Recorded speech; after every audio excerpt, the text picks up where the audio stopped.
कक्षा 11वीं भौतिक विज्ञान। आज हम द्विविमीय गति के बारे में पढ़ेंगे। मैं आर एस प्रसाद सर।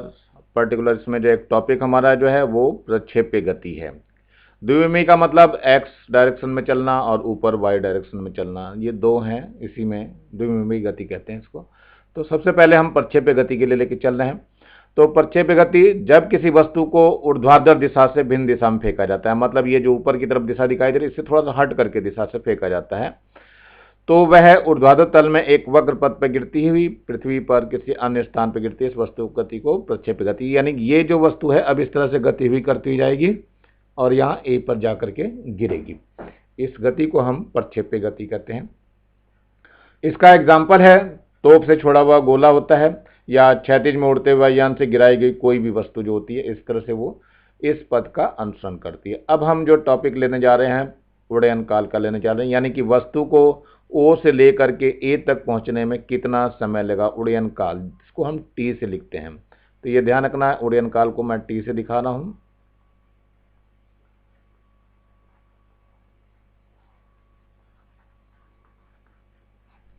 उड्डयन काल टी, इसका आज हम व्यंजक देने जा रहे हैं, मतलब इसको सिद्ध करके देखेंगे।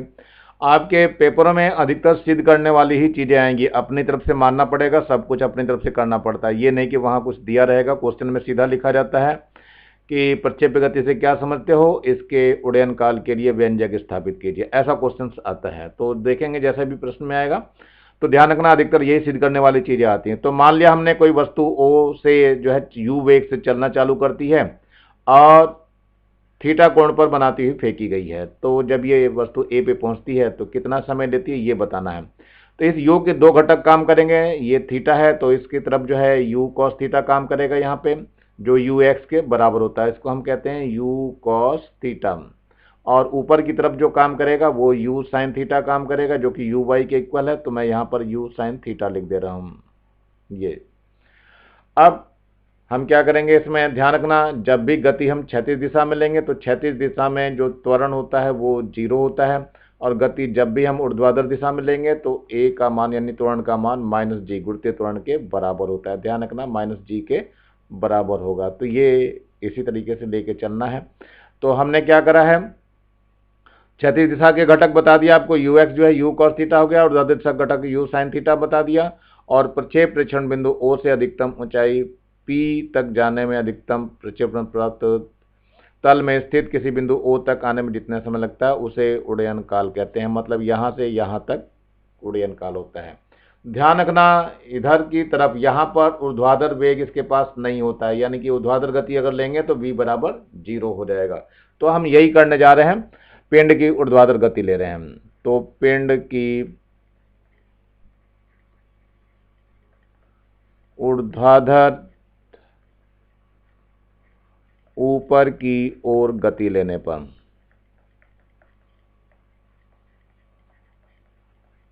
इस दशा में जब ऊपर लेंगे तो ये ऊपर वाले घटक काम करेंगे, यानी u का मान जो है वो u साइन थीटा हो जाएगा और a का मान माइनस जी हो जाएगा, और t जो है अधिकतम ऊंचाई पे, ध्यान रखना अधिकतम ऊंचाई पे क्या होगा, t बराबर कैपिटल T बाई 2। ध्यान रखना ये अधिकतम ऊंचाई पर है।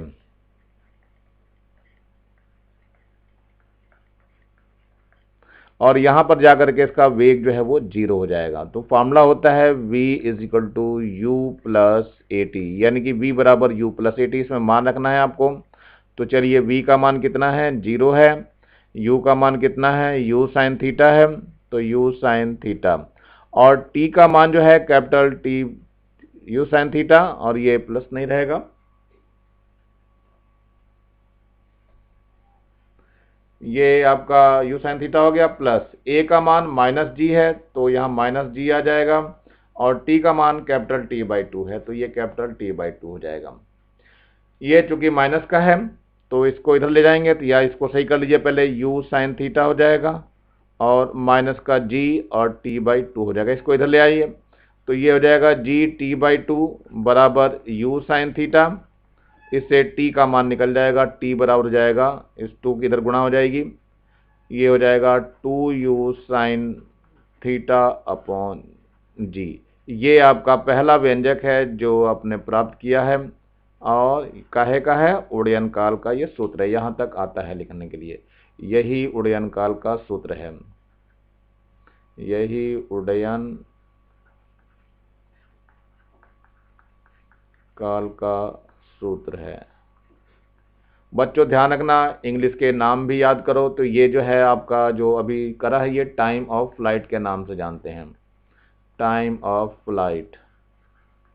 तो ये ध्यान रखेंगे, इंग्लिश के नाम भी आप लोग याद करना चालू करो, क्योंकि आगे बहुत ज़्यादा आपको ज़रूरत पड़ेगी इसकी। चलते हैं थोड़ा सा और आगे कि इसमें अधिकतम ऊंचाई कितनी प्राप्त कर लेता है कण, इसके लिए माना वगैरह सब वो पिछला ही लिखना है। तो ये अधिकतम ऊंचाई मैं कैपिटल एच से शो करके यहाँ दिखा रहा हूँ, ये इतनी बड़ी है आपकी कैपिटल ऊंचाई, अधिकतम ऊंचाई। बाकी सब वही रहेंगे, घटक आपका क्षैतिज घटक वही काम करेगा, यू कॉस थीटा हो जाएगा, और ऊर्ध्वाधर की ओर जो घटक काम करेगा ये यू साइन थीटा हो जाएगा। और अधिकतम ऊंचाई पे मैंने बताया था ऊपर की तरफ इसका वेग 0 हो जाएगा, और ऊपर की ओर जब गति लेते हैं तो त्वरण a का मान माइनस जी के बराबर होता है। अब यहाँ पर भी कण की ऊर्ध्वाधर गति लेंगे हम। तो यहाँ लेना है कण की ऊर्ध्वाधर ऊपर की ओर गति लेने पर। चलिए ले लेते हैं। तो u का मान कितना हो जाएगा, ये वाला काम करेगा आपका, u का मान ऊर्ध्वाधर ऊपर की ओर लेंगे तो u का मान u साइन थीटा होगा, a का मान माइनस जी होगा, चूंकि ऊर्ध्वाधर के लिए मैंने बताया अभी आपको। और ध्यान रखना s का मान जो है वो कैपिटल H हो जाएगा, और अधिकतम ऊंचाई पे ध्यान रखना v का मान 0 होगा। तो v बराबर 0 कहाँ, अधिकतम ऊंचाई पर। अधिकतम ऊंचाई पर v का मान 0 हो जाएगा। फॉर्मूला क्या लगाना है आपको, फॉर्मूला ये लगाना है v स्क्वायर बराबर you square plus twice A S. अब क्या होगा इसके अंदर, v स्क्वायर यानी v का मान तो 0 हो गया, इसका स्क्वायर हो गया, u का मान देखो ध्यान से, u साइन थीटा है तो u साइन थीटा का क्या हो गया, स्क्वायर हो जाएगा, और प्लस 2as है तो a का मान जब माइनस जी रखेंगे तो ये क्या हो जाएगा, ये 2g और कैपिटल H हो जाएगा। s का मान हमने कैपिटल H रखा। अब इसको क्या करना है, इधर भेज देना है, पहले इसको सही कर लीजिए। तो 0 बराबर हो जाएगा u square sine square theta minus 2g capital H। अब 2gh को इधर भेज दीजिए तो क्या होगा, ये प्लस का हो जाएगा। तो 2gh बराबर हो जाएगा u square sine square theta. अब h का मान जो आ जाएगा u square sine square theta upon 2g। ये आपका महत्तम ऊंचाई का क्या है, ये व्यंजक है, यही कण द्वारा प्राप्त महत्तम ऊंचाई है। ध्यान रखना इस प्रक्षेप पथ से एक प्रश्न हमेशा आएगा, चाहे तिमाही हो, छमाही हो, सालाना हो, इसलिए इन सबको आर्टिकल को अच्छी तरह से तैयार करेंगे। चलिए हम दूसरा लेके चलते हैं, क्षैतिज परास कैसे निकालते हैं। चित्र वही है, सब कुछ वैसे ही चल रहा है। क्षैतिज परास का नंबर आता है तो O से लेकर के A तक की दूरी को हम क्षैतिज परास कहते हैं, और इसे R से दिखाते हैं। R से क्यों दिखाते हैं, क्योंकि इसका नाम रेंज है, RANGE रेंज, तो रेंज की वजह से R शब्द यूज किया है। अब इसके भी दो घटक काम करेंगे u वेग के, u वेग से फेंकी जा रही हर एक जगह। तो पहला यहाँ घटक काम करेगा क्षैतिज वाला, ये u cos थीटा है, और ऊर्ध्वाधर दिशा में जो काम करेगा ये u साइन थीटा है। चलिए अब देखते हैं इसमें, यहाँ पे सारी चीजें मैंने बताई दी थी। इसकी महत्तम ऊंचाई h है, ऊपर की तरफ जो वेग लेते हैं v 0 रहेगा, और ऊपर की ओर जब गति लेंगे तो a का मान माइनस जी लेंगे, और क्षैतिज दिशा में अगर गति लेंगे तो a का मान 0 हो जाएगा। तो दोनों तरह से आपको याद रखना है कैसे कैसे काम चल रहा है। चलिए आगे देखते हैं जरा इसका सूत्र कैसे बनता है। तो सबसे पहले पिंड की मैं क्षैतिज गति लेना चाह रहा हूं, तो ये है पिंड की क्षैतिज गति लेने पर।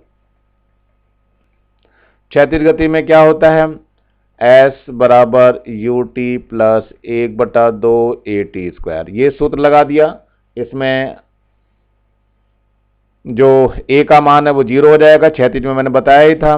तो s का मान ये r के बराबर हो जाएगा, तो s लिख लीजिए, s तो r के बराबर हो गया, a का मान 0 हो गया, और t जो है उड्डयन काल कैपिटल T के बराबर हो जाएगा, रख दीजिए मान। तो एस का मान तो आर हो गया, यू का मान कितना है, देखो ध्यान से, इसमें u का मान क्षैतिज दिशा में चल रहा तो u cos थीटा आ जाएगा, तो u cos थीटा हो गया। तो r यानी कि r तो आ गया, यानी u का मान रखना था हमें, तो ये क्या हो जाएगा, u cos theta into capital T हो जाएगा।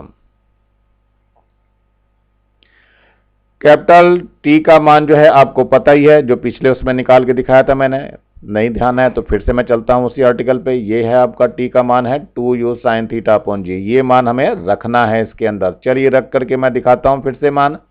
तो T का मान कितना है, यहाँ पर T का मान हम पीछे निकाल सकते हैं, निकाल चुके हैं, तो 2u sin थीटा अपॉन जी, ये मान इसमें रख दीजिए। तो r बराबर हो जाएगा u cos थीटा, और T का मान जो हो जाएगा 2u sin थीटा अपॉन जी। अब इसको थोड़ा सही कर लीजिए, सही करने के लिए क्या होगा देखते हैं हम जरा यहाँ पर। तो r बराबर कितना हो जाएगा, 2 तो बाहर आ जाएगा, 2, और ये हो गया आपका, इसमें 2 को बाद में लिख लेते हैं, 2 को बाद में लिख लेंगे। सबसे पहले u स्क्वायर अपॉन जी हो जाएगा, और 2 sin theta into cos theta हो जाएगा। लेकिन आप लोगों को अच्छी तरह पता होना चाहिए sin 2 थीटा का फार्मूला है ये, sin 2 थीटा बराबर क्या होता है, 2 sin थीटा और कॉस थीटा, ये मैंने पहले ही बता दिया था आप लोगों को। तो r का जो सूत्र हो जाएगा वो u square upon g sine of 2 theta. तो ये इसका एक व्यंजक आ रहा है आपका। इसमें कई सारे केसेस आ जाते हैं, इसमें एक बहुत बड़ी चीज़ आती है, वो आता है अधिकतम परास के लिए। तो अधिकतम परास के लिए क्या होता है, u स्क्वायर तो फिक्स है आपका, g भी फिक्स है, केवल मान बदलेगा तो साइन 2 थीटा का मान बदलेगा। तो साइन 2 थीटा का मान क्या होना चाहिए, अधिकतम होना चाहिए।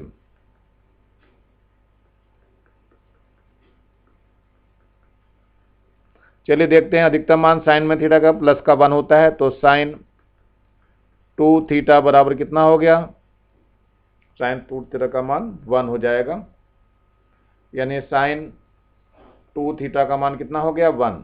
अब साइन 2 थीटा बराबर कितना हो जाएगा, 1 का मान होता है साइन 90 डिग्री, सो 2 थीटा का मान हो गया कितना, 90 डिग्री। सो थीटा बराबर हो जाएगा 90 डिग्री डिवाइडेड बाई 2, तो ये आ गया 45 डिग्री, यानी थीटा बराबर 45 डिग्री। इसका मतलब ये हुआ कि अधिकतम परास के लिए प्रक्षेप्य का कोण, ये प्रक्षेप्य का कोण है, ध्यान रखना, प्रक्षेप्य का कोण ये कितना होना चाहिए, ध्यान रखना, ये आपका 45 डिग्री होना चाहिए। अब इसमें अधिकतम परास निकाल लेते हैं, आर मैक्सिमम। आर मैक्सिमम के लिए कितना हो जाएगा, ध्यान दीजिए, यहाँ पर तो 1 हो गया, तो ये ऊपर क्या बच गया, केवल u स्क्वायर बच गया, नीचे g बच गया। तो ये आपका अधिकतम परास के लिए सूत्र आ गया। इसमें अब एक और चीज लेते हैं, यदि परास कोण, अब एक और चीज है, ध्यान रखना अच्छे से, यदि परास कोण थीटा है तो परास का जो सूत्र निकाला था वो r1 लिया था हमने, ये हो गया u square upon g sign 2 theta. यहाँ जगह थोड़ी छोटी पड़ रही है, हम नेक्स्ट पेज पे चलते हैं, ज़्यादा बढ़िया रहेगा। चलिए चलते हैं यहाँ पर। यदि परास कोण थीटा है तो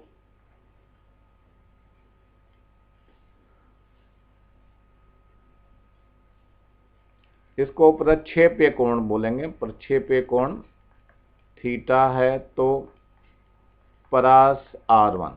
देखिए r1 का जो सूत्र आया था, क्या आया था r1 का सूत्र, r1 बराबर था u स्क्वायर अपॉन जी और साइन ऑफ 2 थीटा। अब क्या लेते हैं, यदि प्रक्षेप्य कोण कितना हो जाए, 90 माइनस थीटा हो, तो परास जो आ रहा है वो r2 ले रहे हैं। तो r2 का मान निकाल लीजिए जरा, r2 बराबर कितना हो जाएगा, u स्क्वायर अपॉन जी हो जाएगा, साइन 2 थीटा की जगह क्या करेंगे, 90 माइनस थीटा रख देंगे, तो ये हो जाएगा r2 बराबर u square upon g sign 2 के अंदर गुणा कर दो तो 180 डिग्री माइनस 2 थीटा हो जाएगा। ये डिग्री आप लगाते जाइएगा हर जगह। तो अब क्या हो गया, 180 माइनस थीटा, तो थीटा उतना साइन थीटा ही होता है, यू स्क्वायर अपॉन जी कितना हो जाएगा, ये साइन 2 थीटा। ध्यान रखना sine 180 minus theta sine theta ही होता है, तो साइन 2 थीटा ही रहेगा R2। इसका मतलब ये R2 बराबर R1 आ गया। इसका मतलब क्या हुआ, एक ही परास के लिए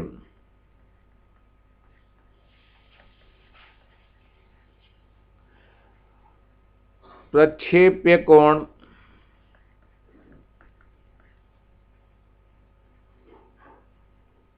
एक ही परास के लिए दो प्रक्षेप्य कोण संभव है, दो प्रक्षेप्य कोण संभव है। यदि पहला कोण थीटा है तो दूसरा अवश्य ही 90 माइनस थीटा होगा। अब इसको जरा चित्र से समझ लीजिए क्या हुआ था इसके अंदर। ध्यान रखना जब 45 डिग्री पे ये फेंका जाएगा, ये अगर 45 पे फेंका गया तो ध्यान रखना ये अधिक दूरी पे जाकर गिरता है, ये ऐसे करके ये अधिक दूरी पे जाके गिरता है। अब इसके बाद जो है जब इससे कम फेंका जाएगा, मान लिया ये थीटा कोण पे फेंका गया था, ये कोण थीटा था, तो ये जाकर के गिरेगा तो इससे पास में ही ये यहीं गिर जाएगा। और जब ये 90 माइनस थीटा से फेंका जाएगा, यानी ये वाली दिशा जो है कितनी हो गई, अब ये कोण हमने 90 माइनस थीटा ले लिया, तो ये जाएगा तो ऊंचा, लेकिन क्या होगा, गिरेगा वहीं आकर के, ये इसी जगह आके गिरेगा ये। तो ध्यान रखना इसमें जाना तो अधिक ऊंचाई प्राप्त कर लेगा, लेकिन कण वहीं आकर के गिरेगा। तो ये ध्यान रखना है आपको। एक ही परास के लिए इसमें क्या था, पहली बार जब फेंका गया तब R1 था ये, और जब दूसरी बार फेंका गया तब ये R2 था। और महत्तम परास के लिए मैंने बताया था ये R मैक्सिमम जो दूरी थी वो 45 डिग्री पे प्राप्त होती है, 45 डिग्री से कम पर ही रहेगा। और ये भी ध्यान रखना अगर कोई गन मशीन चला रहा है, स्टेन गन चला रहा है, तो वो इतनी दूरी पे महत्तम दूरी पे फेंकेगा और वृत्ताकार स्थिति उसकी खड़ी होगी। ध्यान रखना ऐसे एक वृत्ताकार स्थिति खड़ी हो जाएगी। तो कभी कभी इसकी त्रिज्या कॉम्पिटिटिव एग्जाम में पूछी जाती है कि ये इसकी त्रिज्या कितनी होगी, इस वाली त्रिज्या की बात कर लेते हैं वो, तो वो अधिकतम परास इसके बराबर होती है। तो आप लोग अच्छी तरह से याद रखेंगे। चलते हैं प्रक्षेप्य पथ क्या होता है। जैसे जैसे जिस पथ का अनुसरण करता है इसको हम प्रक्षेप्य पथ कहते हैं। मान लिया हमने u वेग से ही फेंका गया, थीटा कोण प्रक्षेप्य कोण है इसका, और u cos थीटा इसका क्षैतिज घटक है और u sin थीटा इसका ऊर्ध्वाधर घटक, जैसा कि मैंने पीछे बताया। अब p के हमने निर्देशांक मान लिए x और y, तो ये वाली दूरी तो y हो जाएगी और ये वाली दूरी x हो जाएगी। तो बात वहीं आएगी फिर से हमारे पास कि जब गति हम ऊर्ध्वाधर की ओर लेंगे तो त्वरण a का मान -g हो जाएगा, जब गति हम क्षैतिज की ओर लेंगे तो a का मान 0 हो जाएगा। अब चलते हैं इसमें हम लेना चालू करते हैं। तो मान लिया कण को P तक पहुंचने में स्मॉल t समय लग रहा है, समय जो लगा है उसको स्मॉल t लगा है। देखते हैं क्या इसमें स्थिति खड़ी होती है। इस स्थिति में तो पहले मैं लूंगा क्षैतिज गति। चलिए क्षैतिज गति लेने पर, क्षैतिज गति लेने पर क्षैतिज गति में u का मान कितना हो जाएगा, u cos थीटा, ये वाला घटक काम आएगा, ध्यान रखना क्षैतिज में। और समय t तो t रहेगा, t में तो कुछ अंतर नहीं लेना है मुझे। लेकिन a का मान कितना होता है, क्षैतिज गति में 0 होता है, ये मैंने अभी बताया आपको। और क्या चीज रह गया, दूरी रह गई है। s जो है वो वास्तव में कितना होगा, ये जो दूरी आपकी x आई है, यानी इतनी ही दूरी तो चलेगा वो, तो x दूरी चलेगा। सूत्र जो होता है s बराबर होता है ut प्लस 1/2 at²। चलिए मान रखिए s का मान कितना हो गया, ये तो x हो गया, ut u का मान है u cos थीटा और t का मान t रहेगा, और प्लस 1/2 a का मान 0 है और इंटू t²। इसका मतलब ये सारा 0 हो गया। तो जो x का मान आया कितना आ गया, x बराबर u cos theta into t। इससे t का मान निकाल दीजिए, t बराबर हो जाएगा x/u cos थीटा। ये सूत्र निकल गया। जरूरत कहीं पड़ेगी तो मैं इसको समीकरण नंबर 1 बोल दे रहा हूँ और इसको बाद में रख देंगे। ध्यान रखना इस चित्र का वर्णन हर एक टॉपिक में करना है आपको। ये नहीं कि मैंने एक जगह लिख दिया है तो आप कहीं नहीं लिखेंगे। जब भी चित्र बनेगा किसी भी उसको पूछेंगे, चाहे महत्तम ऊंचाई पूछें, चाहे प्रक्षेप्य पथ का पूछें, चाहे कोई सा भी इस तरह से उड़यन काल भी पूछ लें, सब में वो चित्र बनेगा, चित्र का पूरा वर्णन किया जाता है। अगर वर्णन नहीं करेंगे तो उसके नंबर काट लिए जाते हैं। चलिए ठीक है, इसमें देखते हैं जरा आगे।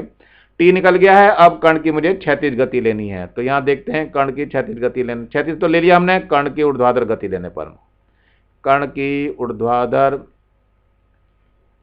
गति लेने पर, ऊर्ध्वाधर गति लेंगे तो u जो आएगा, देखो ऊपर की तरफ u साइन थीटा ही जा रहा था आपका, तो u इक्वल टू तो u साइन थीटा हो जाएगा। ठीक है, a का मान ऊर्ध्वाधर के लिए मैंने बताया था -g हो जाएगा। समय t तो अपनी जगह ही रहेगा, t का मान कोई नहीं बदलेगा। क्या बच जाएगी, दूरी और बच गई है, तो दूरी जो s है वो y के बराबर, देखो ध्यान से ये y है आपका, तो इसमें y लिख लेंगे। तो सूत्र होता है s बराबर ut प्लस 1/2 at स्क्वायर। यहाँ y रख दीजिए, u का मान कितना है, u साइन थीटा है, तो u साइन थीटा लिख लीजिए। और t का मान अभी निकाल के दिखाया था मैंने, कितना था, ये रहा ऊपर दिया हुआ समीकरण 1 से, ये है आपका x/u cos थीटा। अब यहाँ माइनस आ जाएगा, चूंकि a का मान -g के बराबर है, और ऊर्ध्वाधर गति के लिए मैंने बताया था -g दिया हुआ है यहाँ पे, तो माइनस का ये 1/2 हो जाएगा और g हो जाएगा। t का मान फिर से धर दीजिए, तो x/u cos थीटा, इसका होल स्क्वायर हो जाएगा। तो ध्यान देखिए, u से u कट जाएगा, तो ये वास्तव में क्या हो गया, y बराबर x tan थीटा आ जाएगा, क्योंकि साइन थीटा अपन कॉस थीटा बन गया ये, और माइनस का ये 1/2, यानी ये g/2 हो जाएगा, g/2 हो जाएगा, और u का स्क्वायर हो जाएगा। ठीक है, और साथ में क्या हो जाएगा, कॉस स्क्वायर थीटा हो जाएगा, और साथ में यहाँ पर x का स्क्वायर और आ जाएगा। ये जो सूत्र आपको दिखाई दे रहा है, यही प्रक्षेपीय पथ के लिए व्यंजक है। यह एक परवलय का समीकरण है, अतः प्रक्षेप्य समीकरण है, अतः प्रक्षेप्य का पथ परवलयाकार होता है। ये ध्यान रखना, सदैव होता है ऐसा। तो यहां तक आप लोगों को सिद्ध करने के लिए दिया जाता है। प्रक्षेप्य का पथ कैसा होता है, तो परवलयाकार होता है। ये आपको अच्छी तरह से याद होना चाहिए, और ये इसका चित्र आपको, डायग्राम बड़े अच्छी तरह से पता होना चाहिए। आज आप लोगों के लिए मैं इतना ही छोड़ रहा हूं। अभी तक आप लोगों ने अगर मेरे चैनल को सब्सक्राइब नहीं किया तो सब्सक्राइब कर लीजिए, जिससे मैं जिस वक्त डालूं, नीचे लाल रंग का बटन दिखाई दे रहा है, उसको दबा लीजिएगा। मेरे वीडियो डालते ही आप लोगों को इन्फॉर्मेशन मिल जाएगी। इसको ज़्यादा से ज़्यादा बच्चों को शेयर करिए, जिससे ज़्यादा बच्चों का फ़ायदा हो सके। Thank you, have a nice day. आपका दिन मंगलमय हो। मैं